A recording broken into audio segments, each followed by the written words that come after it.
It's nice to start with our parents. My dad was in the military, so I moved around a lot. Gary's father was a shepherd, and he didn't move around a lot, but we are both of the generation of Vietnam.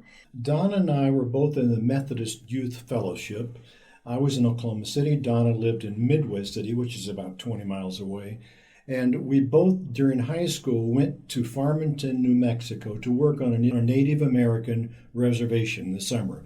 We had different chores that we did. We were there 2 weeks, and that's where Donna and I met. Actually, we met on the bus going from Oklahoma City to Farmington, New Mexico. And then after that, we were friends. But about 4 or 5 years later, we started dating. And then in 1966, we were married. And we talked for a couple of years in Oklahoma. And then Uncle Sam says, Gary, it's Vietnam time. So we'd like for you to become part of this war machine. So that's where our story begins after we had our first teaching jobs, was, that era of American history. And the first place that we were sent was Korea. And while we were in Korea, Gary was conducting an Army choir, and they were the PR voice of the military in Korea. So he got to perform in a lot of different places throughout that peninsula. And we discovered that there are schools for military children overseas.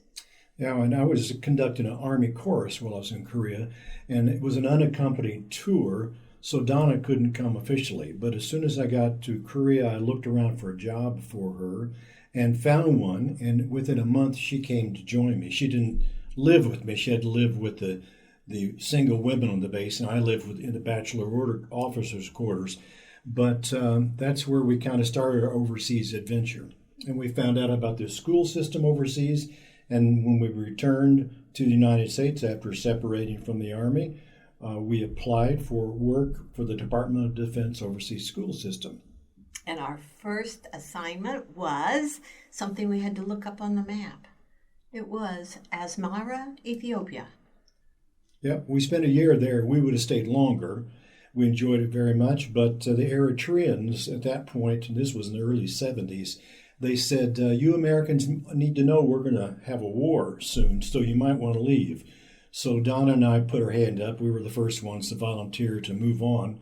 And so we did leave, but I had to wait until our daughter was born. And when she was 7 days old, we moved to Italy, where we had our second assignment with the Department of Defense overseas schools. And while we were in Italy, it took a while to find a place to live. Our first house was really interesting. It was upstairs above a cow barn, and we didn't have running water that came from the city. We had to holler down to the landlord every time we needed water, and he would go out and pump his pump and send us some water. But our little baby was like 7 days old this time, so we needed lots of fresh water. We actually went to the fire station on the base to take showers because there wasn't enough water for that. And we lived there for a year. And when I took that job, I asked my superintendent of the schools, I said, I'd really like to be teaching in high school.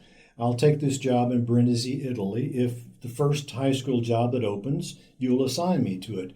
And sure enough, they did. And so after 1 year in Brindisi, Italy, we moved to Naples, Italy, where I was the music educator at the Forrest Sherman High School in Naples. For quite a long time. And our daughter, that's her first language, Italian. She had Italian friends. She went to Italian preschool.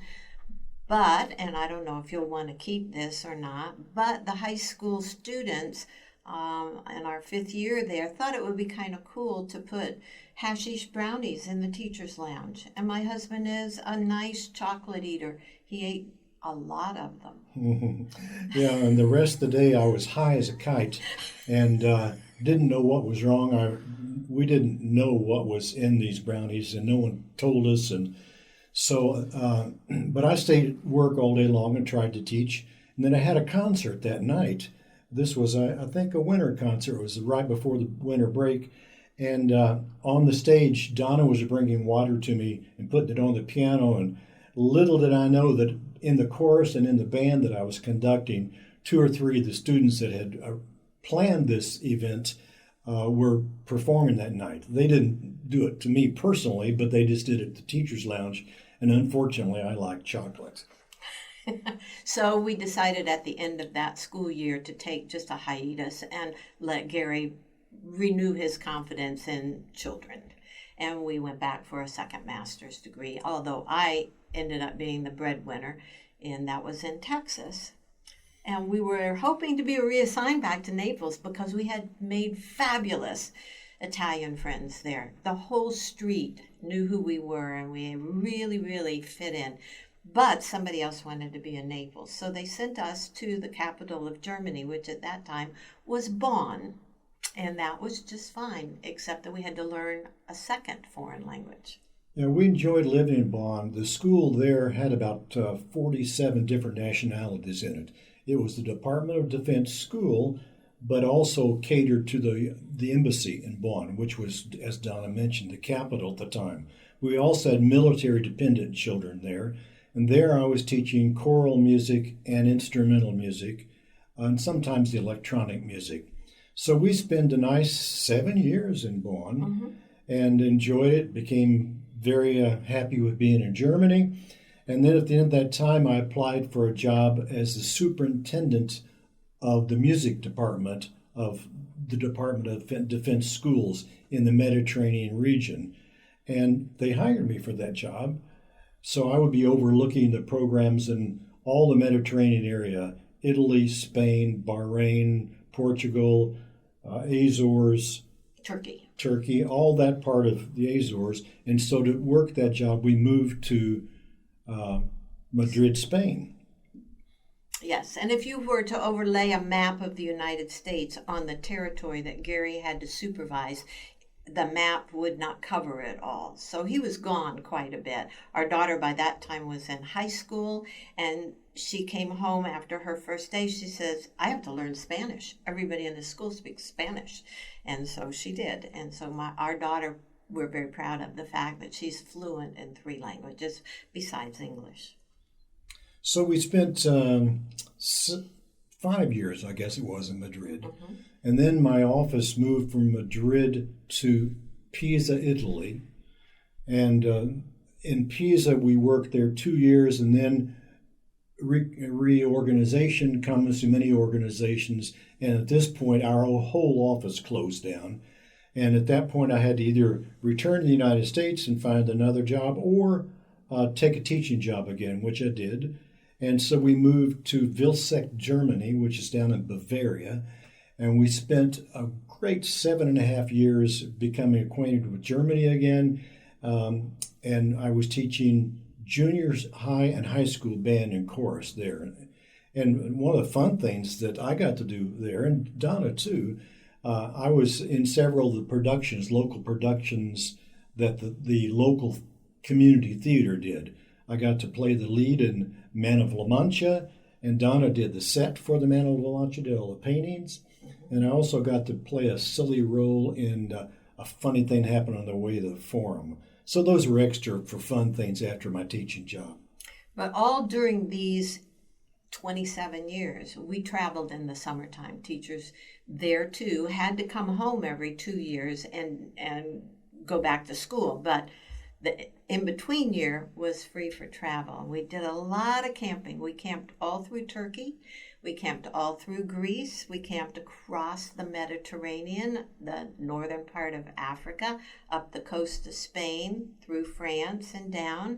We camped up in Denmark, all the way through Austria and Germany. It was really a fantastic adventure time. That's why I call this an adventure. We have been on safari, which up until very recently was my favorite experience ever, was being out there on the savannah. My second, which has now come to the top, is an experience here in the United States. Since Gary's retirement, now he'll tell you how we got here, but since his retirement, we've been down the Grand Canyon, Colorado, on a raft for 8 days. Well, after that 27 years in Europe and our 7 years in Vilseck, Germany, it was time to retire. My mom and dad and Donna's mom and dad were still living here in the United States, but they were getting elderly. And so we decided that maybe we should come home and spend some time with them. We saw them quite frequently during those 7 years. At least every 2 years we came home. But I applied for several jobs in the United States, and fortunately, the job here in Holland, Michigan, as the conductor of the Holland Chorale became a reality. And we were very excited about that. And so we call our time before Holland, Michigan, our previous life. And now in Holland, we call this our current life. And we've really enjoyed getting to know the people in the city of Holland. For 9 years, I conducted the Holland Chorale, had wonderful experiences with that group, just a wonderful group of people, very talented, dedicated musicians that just spent hours to produce wonderful, beautiful shows for the Holland community. Yep, we've been back to Europe a few times. We've taken a year, not a yearly trip. We've taken trips where we spent a whole month just in Venice. Didn't have to rent a car, could walk everywhere. We did a bicycle trip in northern Germany in the Lüneburger Heide, which is a bicycle trip. We did just the two of us in the largest state park of Germany, which is about the size of Yosemite. And we have taken our two grandsons when each of them turned 13 on international trips. We took the older grandson when he was 13 to Italy and the younger one to Costa Rica. So since I retired from the Holland Chorale, even before that, Donna has been painting. She's an artist, a watercolor artist and pastel artist. And so she's been painting all these years that we lived overseas and since we arrived here. And when I retired in 2009, she started teaching me how to watercolor, and I've done quite a bit of that since then. And so we've really become a great, we've really been very excited about becoming part of Holland, Michigan. And we've done lots of things here with the HASP, the Ottawa County Parks, of course, the Holland Chorale, supported the Holland Symphony, and tried to get involved in our community as much as possible. And right now, currently, we are on our second relocation of immigrants. The first relocation team that we were on was for a family from Cuba with 5 children, and they are ensconced now in their first Habitat for Humanity home that we helped build along with them. And currently, we are working with a family of 5 from Afghanistan. Another thing that we did after coming to Holland, I'm in the Rotary Club, and so is Donna. And I developed a project in Ethiopia, kind of a flashback to our previous life. And through the Rotary Club, I financed or helped make the money for a project in Gora, Ethiopia, which is building a public toilet for the local city. It's the only running water facility in this town. It has 10 flush toilets and about 10 showers. So I've been to Ethiopia a couple of times to help with that project, oversee the construction of it, and making sure it was done according to Rotary guidelines. And so we've been very involved in the Rotary Club here also. Which has had a nice project recently with our Native American reservation in South Dakota. We've been ourselves to put in water facilities and front porches and steps into their homes and handicap ramps on the Pine Ridge Reservation. And Rotary last year helped provide them with their first and only tractor, and also made PPE during the COVID time and took them their own 3D printer so that they could also print out the mask parts that help hold it on. Also, our clubs help put water in some of the homes in Pine Ridge Reservation.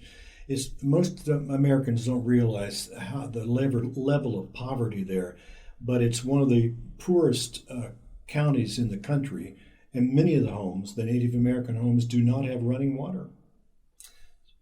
So we've tried to help through our Rotary Club there. Yeah. We also went to Honduras at one point for Rotary to do a water project. Water is really essential.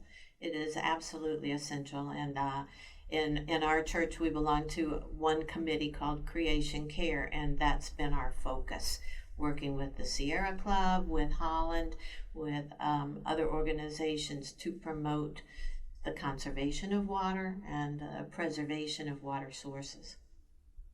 Even though we are not engineers, we don't know anything about that, but we do try and promote it. What would I like to see in America that we learned from our experiences abroad? And one of them would be recycling. We are so far behind. We are so far behind in this country, and we keep saying we are the best, we are the best. But unfortunately, if you've been elsewhere, you will see that we are not the best in specifically that little niche. You know, as a sidelight, when I was in Ethiopia the last time, I've been there twice for this Rotary project, but one evening I was having dinner with the president of a college close by, and found out later on that the reason I was there for dinner is they wanted to make an ask for Rotary to have us build something for them. But during dinner, I asked this president, I said, what is your biggest concern as a college president? And I assumed, you know, like the college president here might say, the foundation or grants or healthy students or something. And he immediately says, our biggest concern is water. So we are so fortunate in most of America to have clean running water available to us. But certainly not all.